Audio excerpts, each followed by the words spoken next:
welcome to my YouTube channel. Today I want to talk about confidence.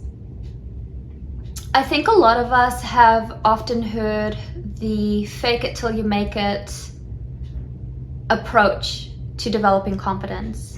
And while it might work for some people or for a lot of people, it doesn't work for everybody. It really doesn't, because, you might tell yourself the story, but if you don't really believe it, you'll never fully embody it. You'll never fully embrace it. There is logic to it. You tell yourself the same story over and over again. Eventually you'll start to believe it or embody it, but not for everybody, because, some of us, we don't feel like we're being truthful. There's something disingenuous about it. So as much as we're telling ourselves it and we're striving for it, if you don't fully believe it, you'll never fully embrace it. You'll never fully become it.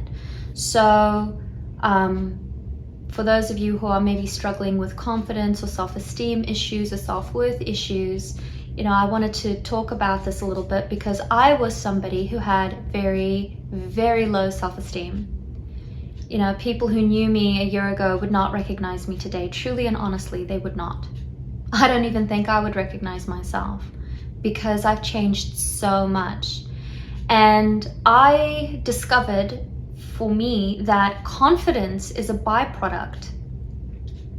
It is a byproduct of having a relationship with yourself, doing self-assessment and having a very, very honest conversation with yourself, discovering yourself, trusting yourself and honoring yourself, being gentle with yourself and facing your fears. If you're able to do these types of things, you're going to see all kind of changes in you. It'll completely restructure your entire composition, truly and honestly. So I sort of had to lose everything twice to really force a change and start working on myself. And it's often funny, because the things that cause changes are losing everything financially, materialistically, or otherwise a relationship, or both, or whatever. Some sort of loss will trigger a huge transformation in somebody, and it'll cause a lot of change. And for me, it was actually a very bittersweet blessing, right? Like, it's a very hard thing to go through, but going through loss is truly life-changing and transformative. And for me, it was sort of miraculous. It transformed me completely, and it came down to having a very in-depth assessment of myself, and almost stepping outside of myself and being very objective and taking myself out of my victim mentality. Because when you're going through loss, it's a very natural thing to want to victimize yourself, to feel sorry for yourself, and it almost acts like a crutch. And if you're not able to get out of that mental state, you'll never progress. You'll just stay in that very unhealthy mindset, and you won't progress, you won't go anywhere, you won't change, you won't get out of your situation. In fact, you'll probably spiral downwards. So if you want to start spiraling upwards, you got to find a way to get out of that mental state. And to do that, you have to self-assess. What caused me to lead to this position in my life? Why am I struggling to build healthy relationships? Why am I listening to other people's opinions, even if they're family and friends and people who are supposed to be trusted? Do they have an agenda? Do they have good intentions, but they're not really the right advice for me? You have to learn how to trust yourself, trust your intuition, listen to yourself. And you have to be very gentle with yourself, because, we often have this narrative going on in the background constantly in our mind, right? That's why meditation is so important, clearing your mind, right? So that you can just sit there and observe and be silent and be at peace. And if you've ever tried to meditate and tried to do that, it's very, very difficult, especially at the beginning. It's a very hard thing. Your mind is constantly going. And sometimes the things that we tell ourselves are quite negative, because we've got stuff in there from the people that have interacted with us that perhaps did not have our best interests. We have people in there who love us, who have good intentions, but they might also have an agenda, or they came across a little bit rough and it's done something to us, it's triggered us or whatever, right? And it's not really what's true for us. We can only discern what's true for us when we get rid of the clutter and we start trusting ourselves and listening to ourselves and our intuition. And there needs to be a gentleness there. There has to be. There's no way you're going to heal from something and become objective and peaceful and calm and all these things if you're not being gentle with yourself. If you're sitting there self-criticizing, self-bashing, self-hating, all these things, first of all, it's abusive, it's limiting, and it actually acts as a crutch, because it will limit you to such a degree that you'll just be like, oh, well, everything's terrible, I'm terrible, well, I can't do this, I can't do that, and you'll just stagnate, or you will spiral downwards and your life will sort of disintegrate. And it becomes an excuse to not strive for better, to strive for more, to trust yourself, to build your intuition, to develop your social skills, all these things. And all these things are necessary, because guess what? These things are going to build you up, give you confidence, give you self-love, inner peace. So it's very, very important that you sit down, you ask yourself some very serious questions. You look at the people in your life, the things that they say to you, think about their motives, their agendas, their intentions, their good intentions, bad intentions.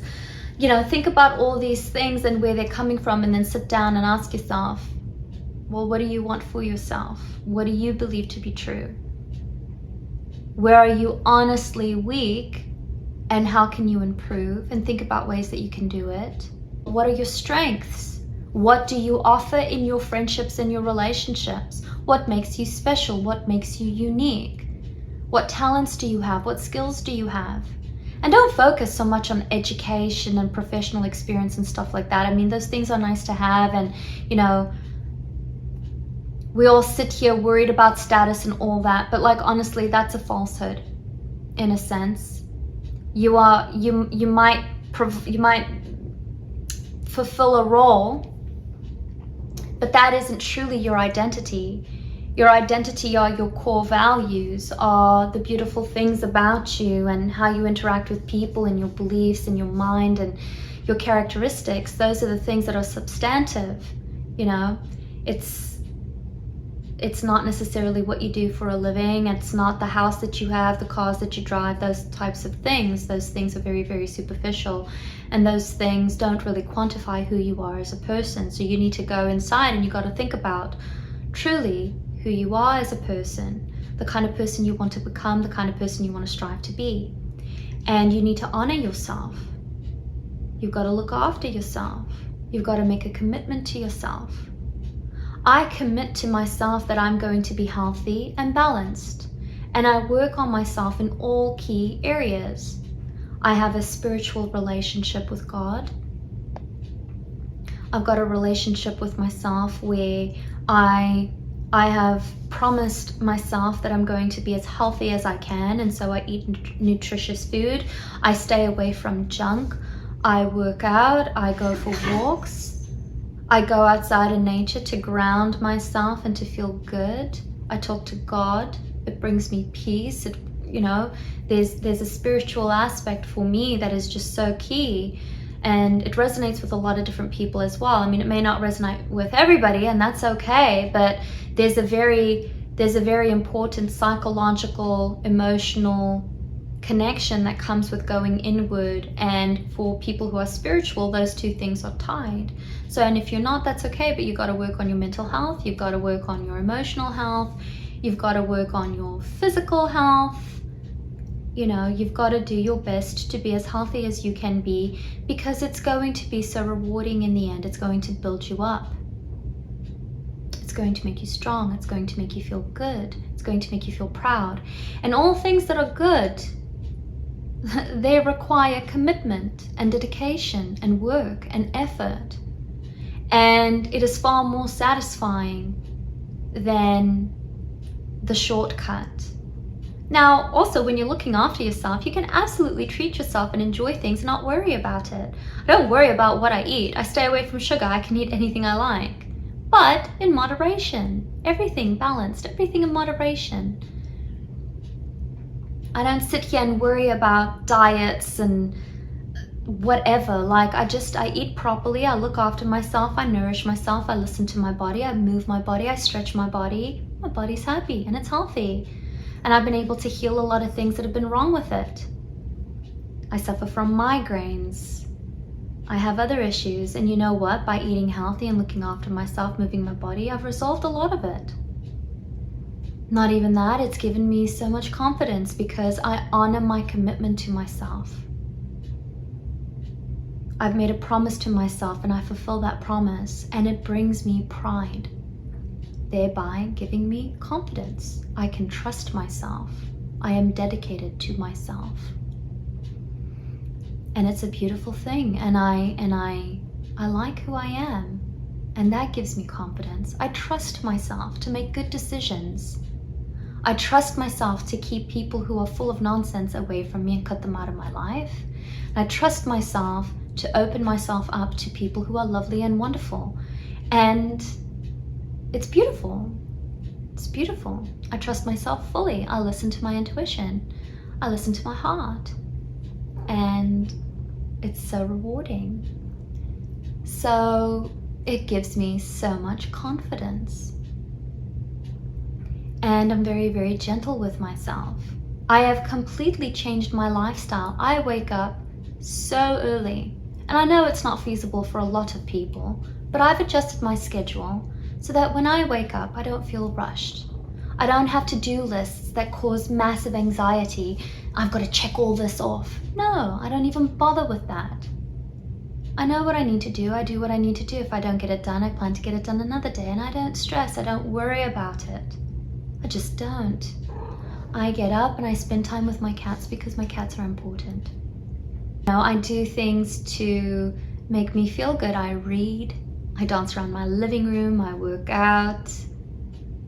I do things that bring me joy, that are very gentle, that are very lovely. When the weather is nice, I go and sit on my balcony. I'll sit there for 2 hours watching the sunset, reading a book, listening to music. And then I'll stop and I'll watch the sun set. I'll take pictures of the sun. It's just so lovely, of the sky changing all the beautiful colors. And then when the sun is set, I go inside. I read and I journal and I talk to God, and I just do all these beautiful things that bring me peace and joy. You know, yeah, I'm busy, I'm working. My job is 45 minutes away, and now that school started, it's taking me almost an hour to get home. And I still come home and I find time to do the things that I need to do, and I catch up on my chores. But I make sure I move my body and I stretch, I eat well, and I make sure that I do something that brings me peace or joy, because it's absolutely necessary for me. I don't sit here bashing myself, worrying about all the things that need to get done. They're going to get done. I don't worry about it. I honor myself, and I honor my mental health and my physical health and my spiritual health. And doing that is so healing. So incredibly healing. And because I've been so gentle with myself, and I'm not sitting here berating myself internally, and I'm not making these lists and worried about the future and controlling everything and living in the past, I'm completely in the present. It's given me so much joy and so much confidence because I can rely on myself. I can think. I'm clear-headed, level-headed, calm. And the other thing that has been a very big blessing for me in dealing with loss has been facing my fears. There is something about doing the things that scare you, that literally terrify you, facing your phobias, no matter how illogical or not illogical they are. Facing your phobias is a big thing. It's a big, big thing. And when you're actively doing things that make you uncomfortable, it transforms you, it changes you, and it helps you get over these things. I think I mentioned it in another video. I was absolutely terrified of going out to restaurants and pubs all by myself. And I did it, and I was shaking. The first time I went out for a beer by myself, I was shaking like a leaf. Did it, loved it, and I kept going. Took myself out on solo dates. First time I went, they put me right at the bar, because when you're single, that's where they put you. And you're there in front of everybody, and I was shaking like a leaf. And after that, I grew to love it, and I went every week since. And it taught me a lot. And I got over my fear. So, you know, that gave me a tremendous amount of confidence. So I think it's very important that when we're talking about confidence, if you're not doing the fake it till you make it and really, you know, affirming it and all this, take the time to work on yourself. Take the time to reflect on who you are. Ask yourself questions. Step outside of your mental state, right? So like if you're in a state of, like I said, being a victim, or you're bashing yourself or whatever, step outside of that. Look at yourself from a different perspective, whatever that is that helps you. Try to ask yourself questions from a different point of view. Journal about it. Look at what you want to aspire to become, because that helps as well, and strive for it. If you make yourself a promise, keep your promises to yourself. Your word should mean something. It should mean something to you. And when you give your word to others, it should mean something to others. And it's going to give you so much pride, so much joy when you develop a set of ethics, a set of morals for yourself, and you live by that compass. It does something to you. It transforms you, gives you pride, a sense of reliability, a sense of trust with yourself, and it translates to all the other areas in your life. So work on that. Face your fears. Develop a sense of gratitude. And the byproduct won't just be confidence, it will be so much more. So much more. So I just wanted to come on here and just do a quick little video and talk about that. If you would like me to talk about it a little more at length, then let me know and I would be happy to do that. I want to thank you for watching, and if you haven't already, please subscribe, leave a comment, and until next time.